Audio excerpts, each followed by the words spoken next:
Astaghfirullah. Assalamualaikum warahmatullahi wabarakatuh. Bihamdillah wassalatu wassalamu ala rasulillah wa ala alihi wa sahbihi wa mawalah wa la hawla wa la quwata illa billahi wa ba'du. Alhamdulillah, segala puja dan puji hanya milik Allah subhanahu wa ta'ala.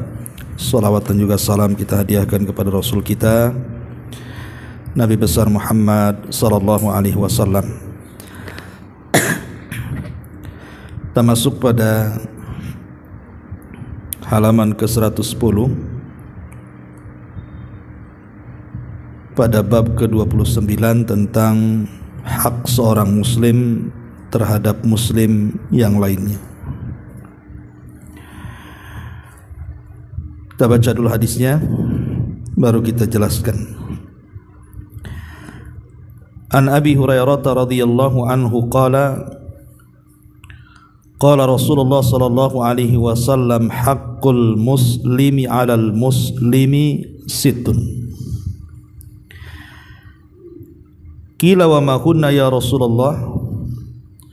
Qala idza laqitahu fasallim alaihi wa idza da'aka fa'ajibhu wa idza stansahaka fansah lahu wa idza atasha fahamidallaha fashammithu wa idza marida fa'udhu wa idza mata fatbi'hu. Rawahu Muslimun.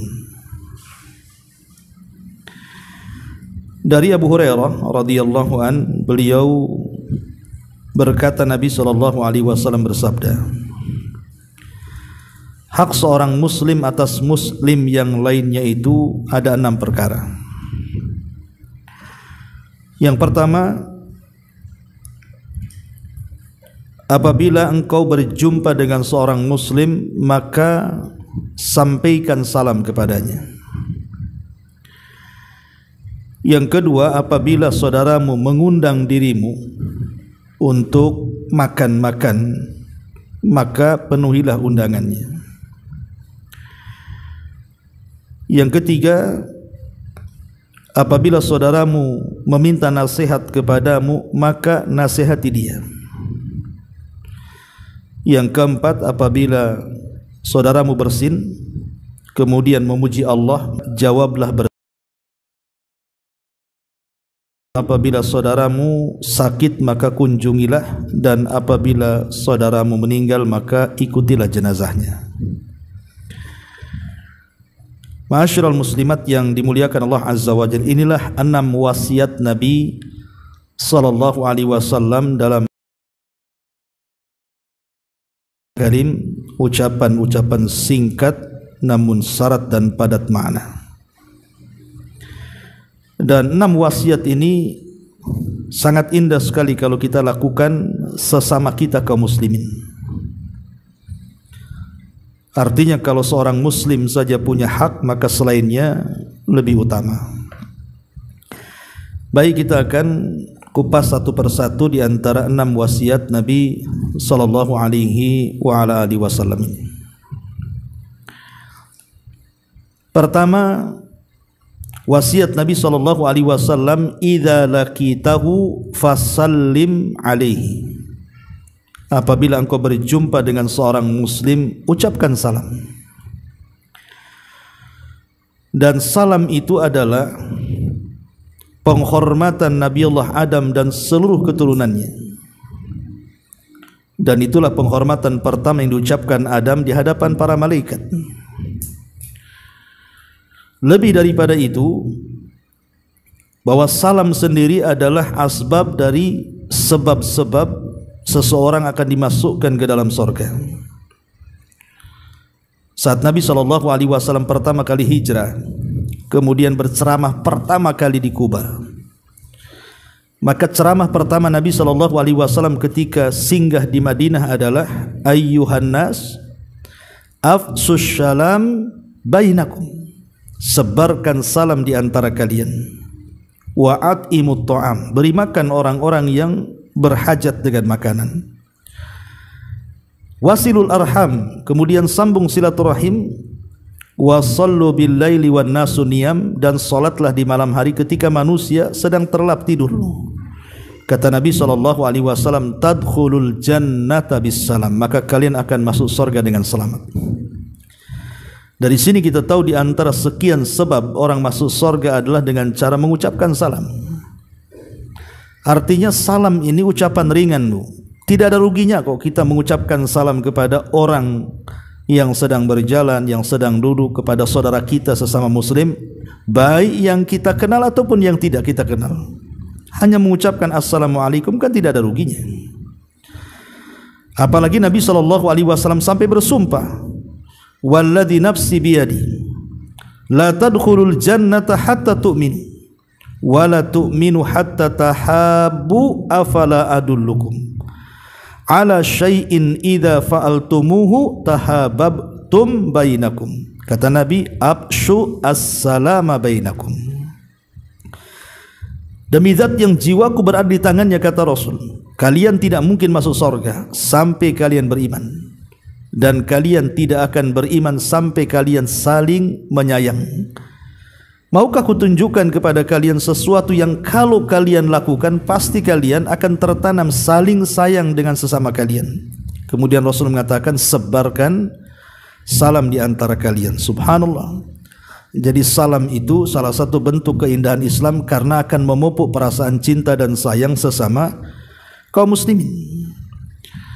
Artinya sebab di antara munculnya kecintaan sesama kaum muslimin itu adalah dengan cara menyebarkan salam.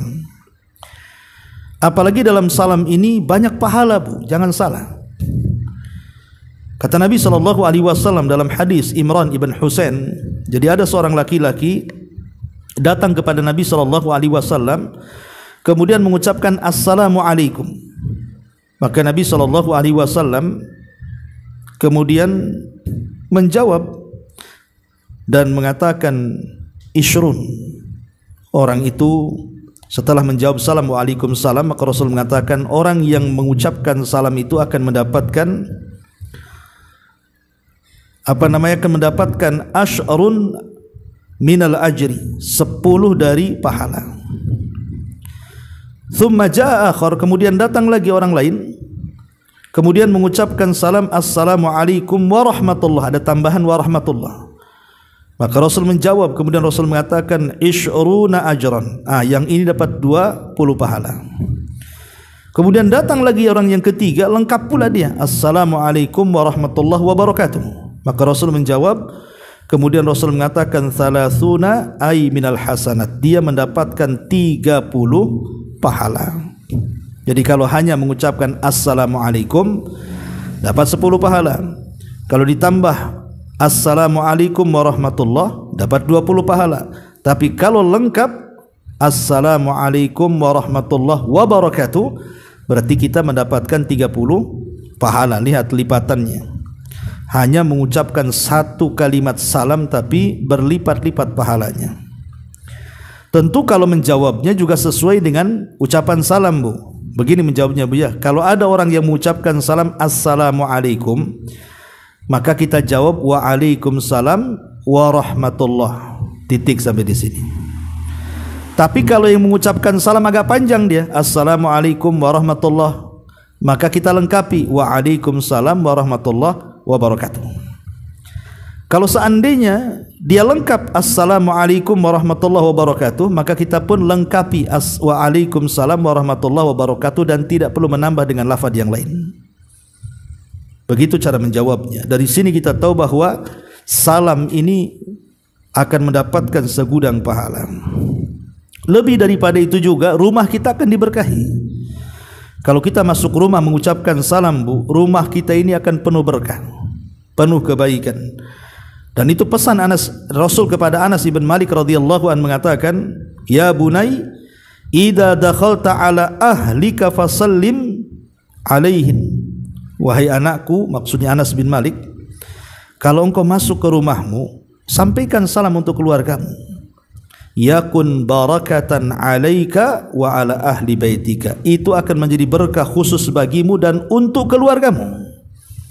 Lihat bagaimana salam itu mendatangkan kebaikan yang luar biasa. Bahkan sebab diampuni dosa juga adalah dengan menyebarkan salam. Karena ada hadis yang mengatakan, innal mu'min idza laqiyal mu'min fasallim alaihi.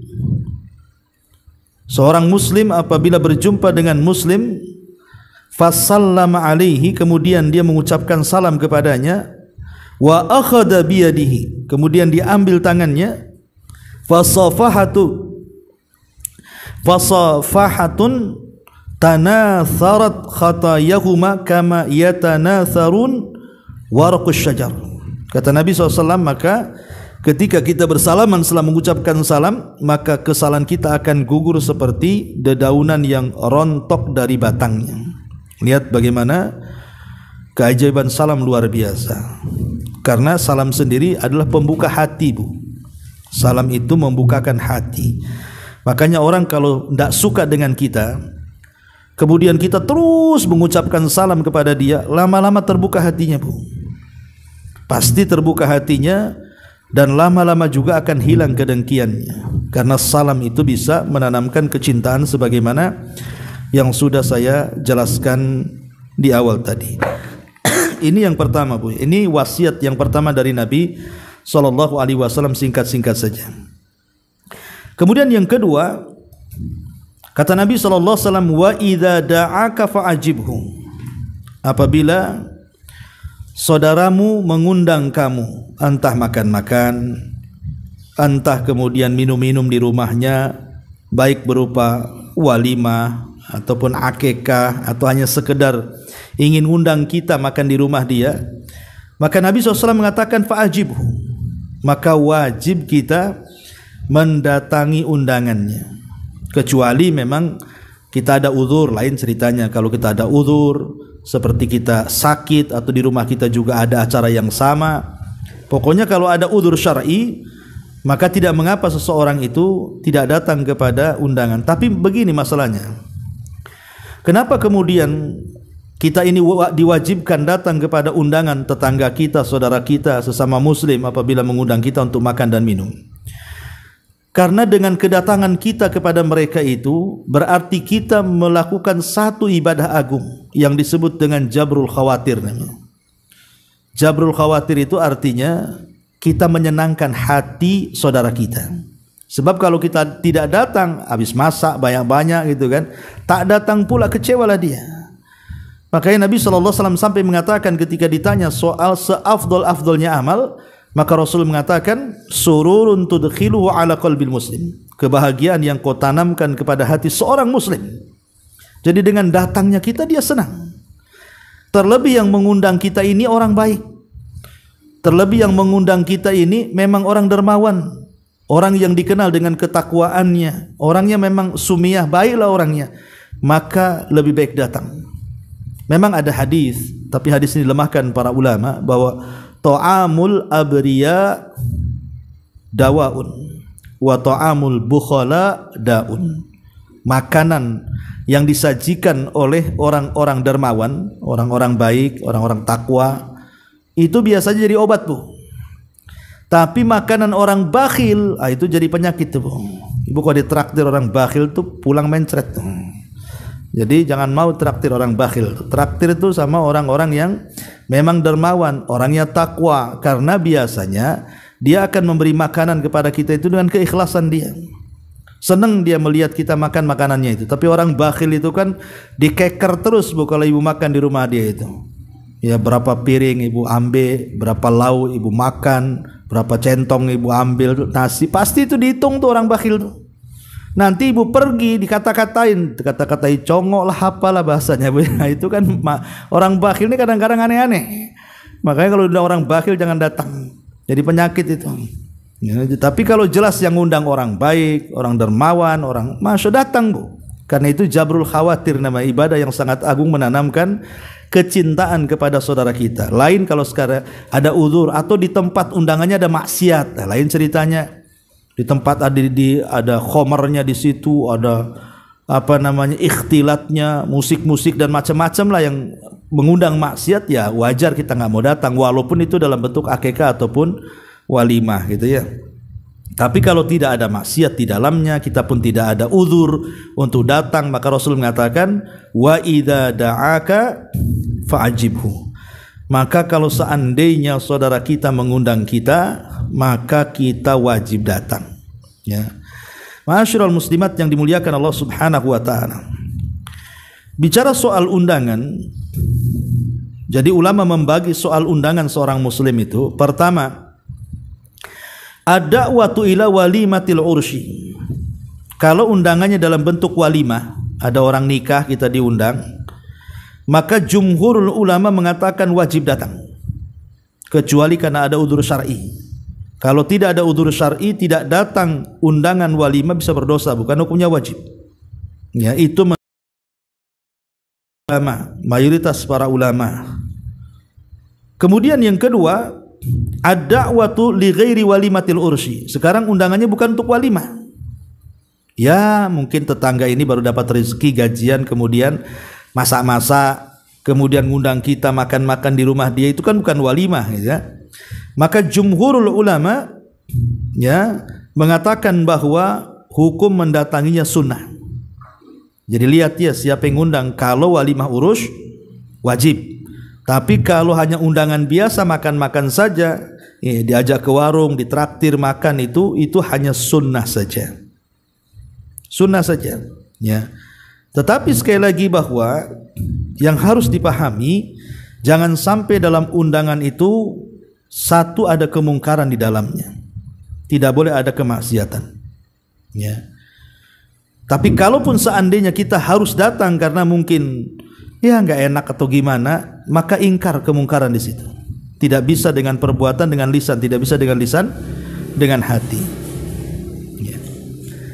Kemudian juga bagaimana kalau seandainya undangannya yang undang bukan seorang muslim, umpamanya saudara kita dari non muslim, dia punya acara walimah, maka tidak wajib datang, karena kan mendatangi undangan makan itu hak seorang muslim bagi muslim yang lainnya. Kalau yang ngundang non muslim ya tidak wajib datang. Datang nggak apa-apa, nggak datang pun tidak ada masalah kan itu. Ya. Kemudian juga yang harus dipahami, lihat makanan dalam walimah itu. Apakah makanan itu halal, makanan itu haram, makanan itu mubah atau tidak. Nah, ini jadi perhatian juga kan itu. Kalau di situ ada yang memudaratkan, umpamanya ada makanan-makanan yang diharamkan Allah Azza wa Jalla, jangan makan di situ. Tidak boleh. Ya. Ma'asyiral muslimat yang dimuliakan Allah Azza wa Jalla, intinya bahwa undangan kepada walimatul urus itu wajib, tapi kepada selain walimah itu tidak wajib, itu rinciannya. Tetapi sekarang masalahnya Bu, kalau kita ini ikut di grup WA umpamanya kan, kemudian di situ diumumkan undangan kepada seluruh grup bahwa hari ini, tanggal ini, bulan ini, tahun ini akan dilangsungkan pernikahan anaknya fulan bin fulan dengan fulanah bintu fulanah. Apakah kemudian undangan yang bersifat umum di grup-grup WA atau grup-grup Facebook, Instagram atau apa namanya itu wajib? Maka para ulama mengatakan, ini ulama kontemporer ya, karena ini kan nggak ada di zaman Nabi, mengatakan tidak wajib. Tidak wajib datang walaupun walimah, karena itu undangan umum. Lain kalau seandainya dia mengundang itu secara khusus, masuk ke WhatsApp pribadi, nah berarti dia ingin kedatangan kita tuh, maka itu baru wajib. Wallahu a'lam. Ini wasiat yang kedua. Kemudian wasiat yang ketiga, wa idzastansahaka fansah lahu. Apabila saudaramu meminta nasihat kepadamu, maka nasihati dia. Dan nasihat itu artinya hubbul khairi lil ghairi. Ingat Bu ya, nasihat itu karena kecintaan kebaikan terhadap saudaranya. Jadi niat nasihat itu karena kita cinta dengan kebaikan. Namanya hubbul khair, cinta kebaikan lil ghairi, kepada orang lain. Itulah definisi nasihat. Ketika definisi nasihat ini betul-betul karena kecintaan seseorang kepada kebaikan untuk disebarkan kepada orang lain, maka insya Allah nasihatnya pun tidak mungkin menyingkap aib saudaranya. Karena ada orang yang menasihati tidak sedang menasihati, tapi sedang membongkar-bongkar aibnya. Nggak boleh seperti itu. Makanya kenapa dalam nasihat itu harus betul-betul satu, seperti ibu sedang bercermin dalam kaca dan ibu sedang menasihati ibu sendiri dalam kaca tuh. Jadi ketika kita nasihati saudara kita itu sama dengan sedang menasihati diri sendiri, gitu maksudnya. Kenapa? Karena bertolak dari hadis Nabi SAW, la yu'minu ahadukum hatta yuhibba li akhihi ma yuhibbu li nafsi. Tidak sempurna keimanan seseorang sampai dia bisa mencintai saudaranya seperti dia mencintai dirinya sendiri. Jadi menasihati orang itu sebenarnya dia sedang menasihati dirinya sendiri sebenarnya. Nah, sehingga ketika itu yang terjadi pasti dia akan mengaca, tidak akan berlebihan nasihatnya, dia akan tahu diri. Kemudian juga yang harus dipahami, karena nasihat ini kan untayan-untayan kalimat, Bu. Terkadang ada orang niatnya baik, tapi karena kata-katanya kurang baik nggak terima tuh. Makanya niat yang baik juga harus diiringi dengan kata-kata yang baik, yang santun. Kalau tidak sanggup diam. Kemudian lihat waktu, lihat tempat, lihat suasana. Kata Abdullah bin Mas'ud radhiyallahu an, hati manusia itu terkadang ada iqbal, ada idbar. Terkadang satu sisi di hari-hari, di waktu-waktu tertentu dia menerima nasihat, tapi di waktu-waktu tertentu, di hari-hari tertentu dia tolak pula nasihat itu. Walaupun nasihatnya indah, walaupun nasihatnya baik. Karena hati manusia itu kadang ada futurnya, kadang ada semangatnya, kadang ada menerimanya, kadang ada menolaknya. Maka penting melihat memperhatikan waktu, tempat, kondisi, keadaan, itu penting dalam memberikan nasihat, termasuk juga memilih diksi kalimat yang baik, mana yang layak diucapkan, mana yang tidak, dan begitu seterusnya. Karena bagaimanapun niat nasihat itu adalah menyampaikan kebaikan kepada orang lain. Jangan sampai kebaikan itu diterima sebuah keburukan karena salah penyampaian. Tapi yang jelas bahwa ini hak seorang muslim. Kalau ada saudara kita datang kepada kita, tolong nasihati saya, nasihati walaupun hanya sepatah kata, ittaqillah, bertakwalah kepada Allah. Walaupun hanya mengatakan seperti itu. Karena dia sangat percaya dengan kita kan? Percaya dengan kita. Tetapi ingat, Bu, orang yang meminta nasihat itu terkadang dia menceritakan aib-aib yang sebenarnya tidak boleh kita dengar. Makanya adab ibu kalau hendak menasihati dan dia hendak curhat kepada ibu, maka ibu harus memegang rahasianya. Dan ibu katakan kepada orang yang minta nasihat itu, afwan kalau memang tidak percaya dengan saya, takut nanti kalau cerita aibnya saya sebar, sebaiknya tidak usahlah. Ibu kasih nasihat secara umum saja. Tapi kalau dia yakin dengan ibu, nggak apa-apalah, karena saya yakin tidak mungkin nyebarin aib saya, ya nggak masalah. Tapi ibu harus pandai membuat amanah dengar namanya. Jadi amanah itu juga dalam mendengar ada. Kalau ibu sudah tahu aib orang lain yang meminta nasihat kepada ibu, pegang, jangan ada yang tahu, cukup ibu, dia dan Allah saja. Kemudian ibu nasihati, semoga Allah Subhanahu wa taala mencarikan jalan keluarnya. Jadi apabila saudara kita meminta nasihat, nasihati. Ini yang ketiga wasiat Nabi sallallahu alaihi wa ala alihi wasallam. Kemudian nasihat yang keempat, wa idza atasha fahamidallah fashamidhu.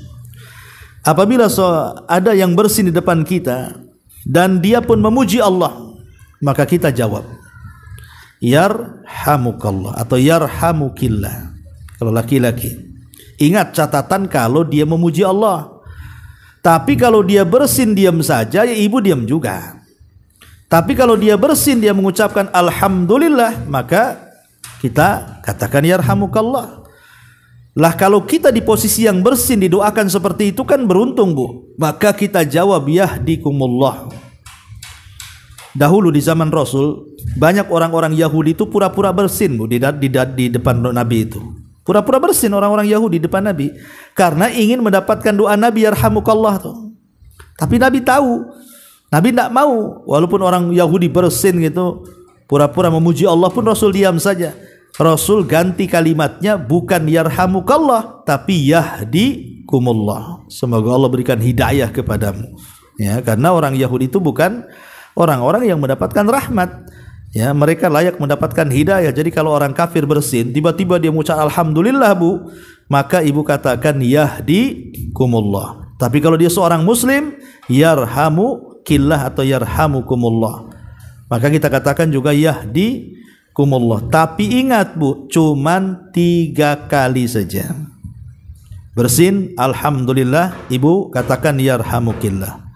Bersin lagi alhamdulillah, ibu katakan yarhamukillah. Bersin pula yang ketiga kalinya, jangan yarhamukallah Bu. Suruh ke dokter, itu sakit itu. Ya, engkau pilek nih nampaknya, beli obat sana ke apotek gitu Bu. Ya kan Nabi ngomong begitu kepada seorang sahabat, engkau ini kena zukam, kena pilek, obati sana. Ya, jadi ataupun boleh juga kita doakan syafakillah atau syafakallah. Tapi doa ini tidak warid. Tapi kalau doa secara umum untuk kesembuhan ya baik-baik saja bagi seorang muslim. Jadi itu diantara adab, apabila ada orang bersin kemudian memuji Allah, maka jawablah dengan yarhamukillah atau yarhamukumullah. Kemudian yang kelima, wa idza marida fa'udhu. Apabila saudara kita sakit, maka kunjungi. Ya. Masyarul muslimat yang dimuliakan Allah Subhanahu wa taala. Begini Bu ya. Kita tahu bahwa mengunjungi orang sakit ini banyak fadilah dan keutamaan. Pertama, al-julus fi ma'iyatillahi azza wajal. Ketika kita datang kemudian duduk di depan orang sakit, maka kita berada pada kebersamaan Allah dengan kita. Kita dinaungi oleh ma'iyatullah, kebersamaan Allah Subhanahu wa taala. Karena dalam hadis qudsi Allah Subhanahu wa taala menyindir kepada kita dan mengatakan,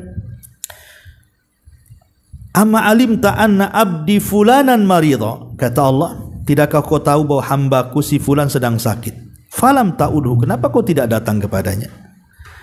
Ama alimta annaka law udtahu, tahukah engkau kalau engkau datang menemui dia yang sakit itu, lawajadtani indah, engkau akan dapati aku di sisinya. Engkau akan dapati aku di sisinya. Artinya kalau kita duduk di depan orang sakit itu, kita sedang bersama Allah Subhanahu wa taala. Ini keutamaan luar biasa, ya. Bahkan lebih daripada itu, kita mendapatkan salawat, doanya para malaikat.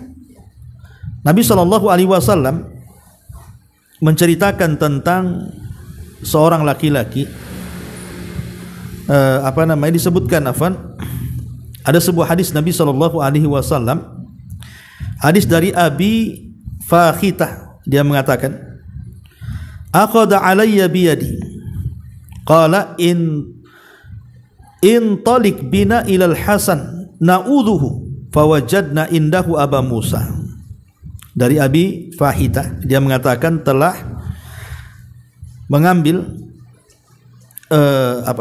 aqada Aliyun biyadi, Ali radhiyallahu an pernah memegang tanganku. Ali radhiyallahu an pernah memegang tanganku. Kemudian dia mengatakan, ayo kita pergi wahai Abi Fahita ke rumah Al Hasan, kita mengunjungi dia sedang sakit gitu. Tiba-tiba sampai di tempat itu ada Abu Musa al-Ash'ari radhiyallahu an. Maka Ali mengatakan kepada Abi Musa, wahai Abi Musa, apakah engkau datang untuk mengunjungi orang sakit atau hanya ziarah saja? Maka Abu Musa mengatakan, bal aidan, tidak, aku sengaja datang untuk mengunjungi orang sakit, bukan untuk ziarah. Waqala, maka Ali mengatakan, wahai Abu Musa, aku mendengar Nabi SAW bersabda, ma min muslim ya'udu musliman ghudwatan illa shalla alaihi sab'una alfa malakin hatta yumsi wa in adahu ashiyatan illa shalla alaihi sab'una alfa malakin hatta yusbih wa kana lahu harifun fil jannah. Subhanallah, kata Ali radhiyallahu anhu, wahai Abu Musa, tidakkah kau mendengar sabda Nabi sallallahu alaihi wasallam, tidaklah seorang muslim itu mengunjungi orang muslim lain yang sedang sakit di waktu pagi kecuali 70.000 malaikat akan mendoakan dia sampai sore. Kalau dia mengunjunginya di waktu sore, maka 70.000 malaikat akan mendoakan dia sampai pagi, dan dia mendapatkan kedudukan di surga. Masya Allah, luar biasa coba, ya. Nah, ini akan mendapatkan doanya para malaikat. Kemudian yang ketiga, rahmat dan ampunan akan turun. Sebagaimana hadis Nabi SAW, ya, bahwa rahmat dan ampunan itu akan turun kepada orang-orang yang mengunjungi orang sakit. Kemudian Dan itu disebabkan dikisahkan sebuah kisah ketika Nabi SAW berceramah di hadapan para sahabat. Rasul mengatakan, siapa yang hari ini memberi makan fakir miskin, tidak ada yang bangkit kecuali Abu Bakar. Kemudian kata Rasul, siapa yang hari ini berpuasa, tidak ada yang bangkit kecuali Abu Bakar. Kemudian kata Rasul, siapa yang hari ini datang kepada orang sakit mengunjunginya, tidak ada yang bangkit kecuali Abu Bakar. Kemudian siapa yang hari ini mengantarkan jenazah, tidak ada yang bangkit kecuali Abu Bakar. Apa kata Rasul? Tidaklah seorang muslim terpenuhi 4 amalan dalam satu hari satu malam ini, maka dia dipastikan masuk surga, kata Rasul. Ini kan berkah luar biasa, ya. Jadi orang yang mengunjung sakit itu luar biasa, karena bagaimanapun banyak faedah. Salah satunya kita diingatkan dengan sakit saudara kita, bahwa kita tidak mungkin sehat juga, pasti satu hari persis kayak dia juga.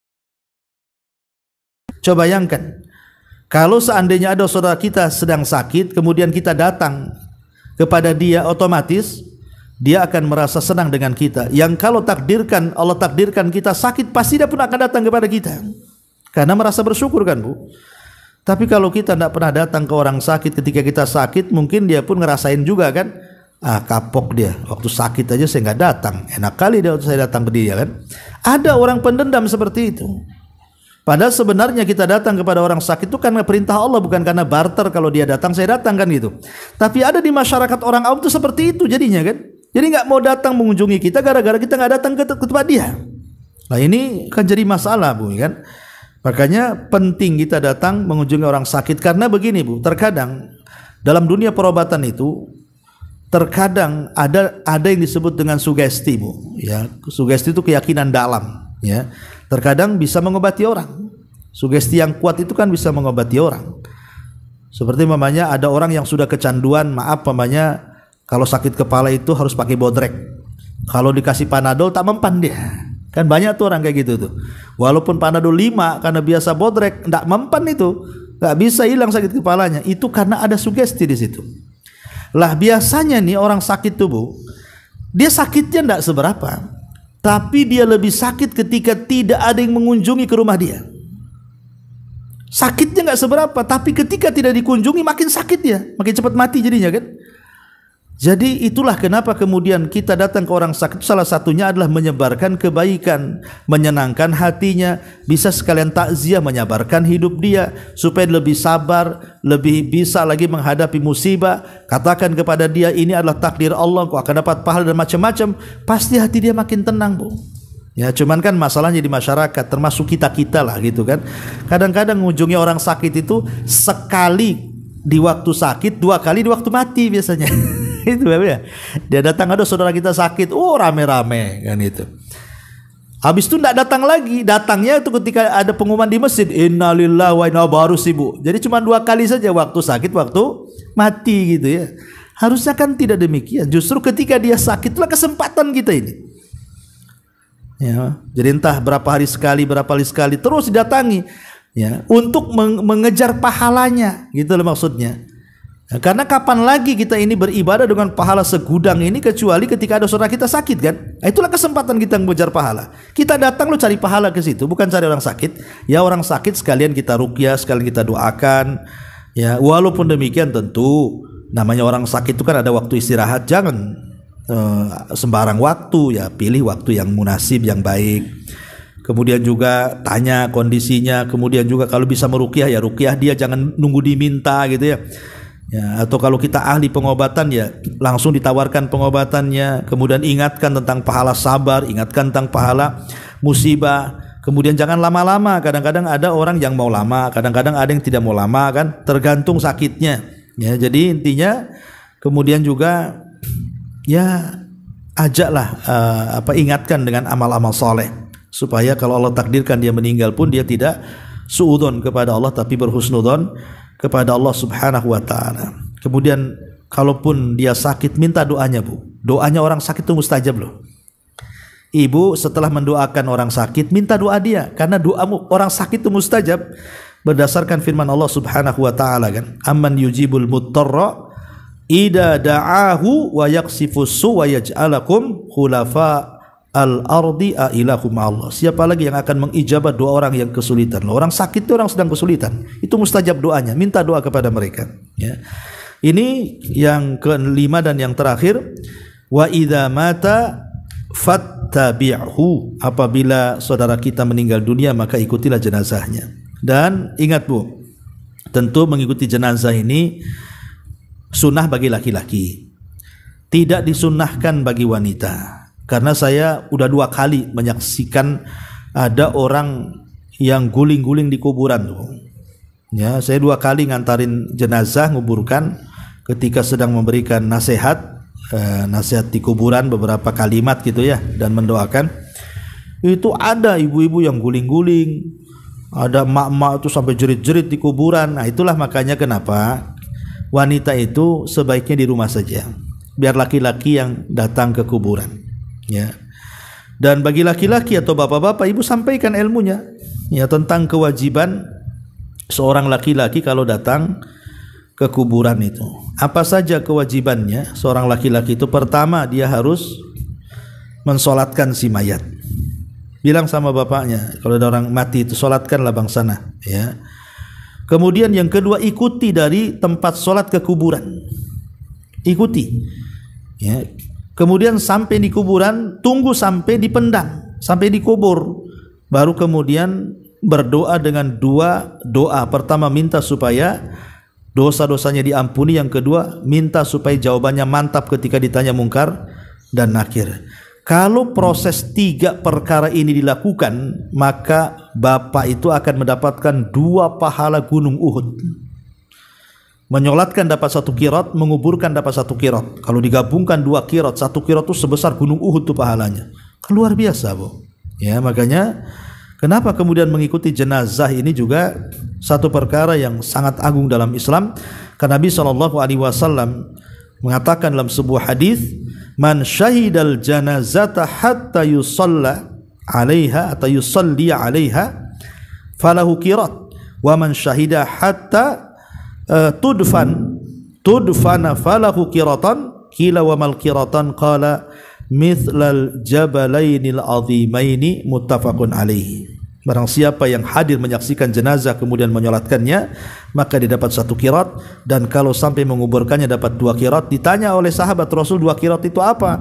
Maka Rasul mengatakan seperti 2 gunung besar, dalam riwayat seperti gunung Uhud. Wallahu a'lam. Ini diantara 5 wasiat yang diajarkan Nabi sallallahu alaihi wa ala alihi wasallam. Lebihnya ibu baca sendiri karena sudah saya ringkas di sini. Baik, sebelum saya tutup, ya, silakan kalau mau bertanya.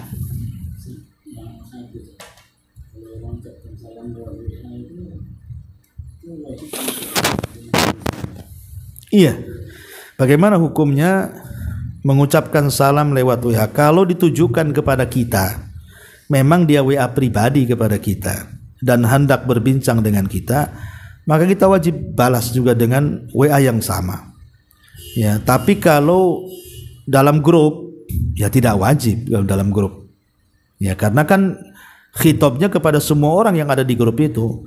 Tapi kalau dia memang khusus ya WA kita, artinya kan hendak berbicara dengan kita dan dia memulai dengan salam, ya tetap kita jawab.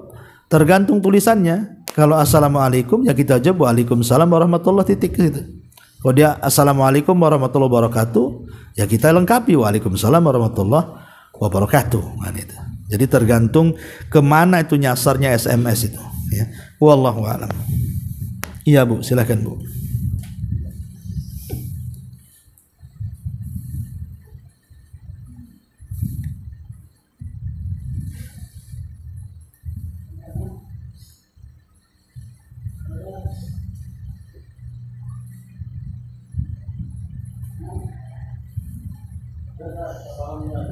Alhamdulillah. Ini ada pertanyaan dari WA nih, dari YouTube.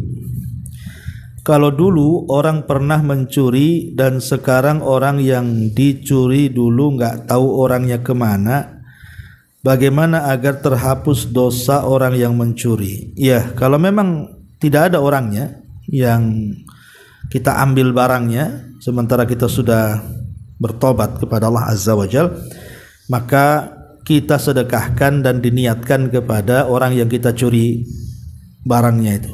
Jadi kalau umpamanya dulu kita mencuri uang 1 juta, kita sudah hijrah, sudah tobat, ingin dibalikin, tahu tunda nggak ada pula orang yang dicari ke sana kemari, saudaranya pun tak ada, anaknya sudah nggak ada, walinya nggak ada, intinya nggak tahu di mana raibnya. Maka yang 1 juta sedekahkan, kemudian diniatkan pahalanya kepada orang yang kita ambil uangnya. Nah, begitu cara pengembaliannya. Ya. Wallahu alam. Tapi kalau seandainya seseorang itu ketahuan pamannya ada walinya, ada anaknya, ada keluarganya, ya dikembalikan. Tapi kalau kita malu mengatakan saya mencuri, ya nggak usah ngomong, bilang aja ini hadiah atau dulu pernah pinjam. Pokoknya dengan bahasa supaya tidak membuat hatinya sakit gitu ya. Boleh atau ditransfer gitu. Kan nggak tahu jadinya ya. Wallahu alam. Subhanaka wa bihamdika asyhadu an la ilaha illa anta astaghfiruka. Oh, ini ada pertanyaan lagi nih. Ntar dulu ya kita jawab yang di WA-nya, yang di YouTube. Kalau kita tidak mau kunjung orang sakit, apa hukumnya? Berdosakah? Ya. Ya, ini kan hak seorang muslim bagi muslim yang lainnya. Jadi kalau ada saudara kita yang sakit, maka hak seorang muslim itu harus dituntut. Ya, kita datang kepada orang yang sedang sakit itu. Adapun hukumnya apakah dia wajib ataukah dia sunnah? Syekh bin Baz rahimahullahu taala pernah ditanya tentang masalah hukum mendatangi orang sakit. Beliau mengatakan sunnah muakkadah.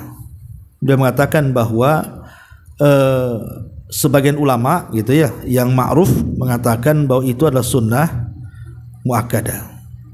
Tetapi ada juga yang mengatakan bahwa mengunjungi orang sakit, saudara kita sesama muslim itu bukan sunnah muakkadah, tapi sampai kepada tingkat wajib. Tingkat wajib. Kenapa? Karena ada perintah. Sebagaimana hadis Bukhari itu, udul marid. Udu ini fi'lul amr, kunjungi. Ya, kunjungi orang sakit. Dan dalam bahasa usul bahwa sebuah perintah itu hukumnya wajib kecuali ada yang memalingkan. Tapi sekali lagi sebagian ulama mengatakan adalah sunnah muakkadah. Tetapi ada yang mengatakan sampai kepada fardu kifayah, artinya kalau sudah ada yang mengunjungi berarti gugur bagi yang lainnya. Berarti ada 3 hukum nih. Pertama ada yang mengatakan wajib, ada yang mengatakan sunnah muakkadah, ada yang mengatakan fardu kifayah. Sebagaimana yang dikatakan Syekhul Islam Ibn Taimiyah dalam kitabnya Al-Ikhtiyarat. Ya, tentu semua masing-masing ada dalilnya. Ya, walaupun hadis Nabi SAW, hakul muslim ala muslim, hak seorang muslim atas muslim yang kita baca ini menunjukkan tentang wajibnya 6 perkara tadi secara zahir gitu ya. Tapi ada juga yang memahami itu fardu kifayah, sama dengan memberi makan orang lapar, sama dengan membebaskan budak, dan begitu seterusnya. Bahkan Imam Nawawi mengatakan tidak wajib, tapi hanya sunnah, tapi minimalnya sunnah muakkadah. Itu kata Imam Nawawi. Tapi Syekhul Islam kalau tidak salah Syekh Utsaimin rahimahullahu taala, dia mengatakan bahwa mengunjungi orang sakit itu wajib kifai. Kalau Syekh Utsaimin mengatakan wajib kifayah. Kalau umpamanya satu kampung ini sebagian mereka sudah berkunjung, berarti gugur bagi yang lainnya. Wallahu alam, kalau saya pribadi sih tidak sampai wajib. Ya. Taib, sampai di sini kita tutup. Subhanaka wa bihamdika asyhadu an la ilaha illa anta astaghfiruka wa atubu ilaik. Allahu taala alam. Assalamualaikum warahmatullahi wabarakatuh.